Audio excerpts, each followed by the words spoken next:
आपका पैसा और मटेरियल दोनों वेस्ट हो जाएगा अगर आपने ये 2 पॉइंट ध्यान नहीं रखे ब्रिक वर्क करते टाइम। पहला ये कि ब्रिक्स के बीच में जो जॉइंट्स होते हैं वो जॉइंट सिर्फ 10 to 12 mm रखने हैं, मिनिमम 10 मैक्सिमम 12।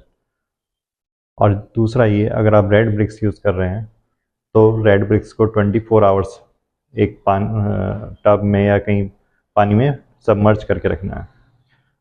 और अगर आप 24 आवर नहीं रख पाते हैं तो 10 to 12 आवर, ठीक है।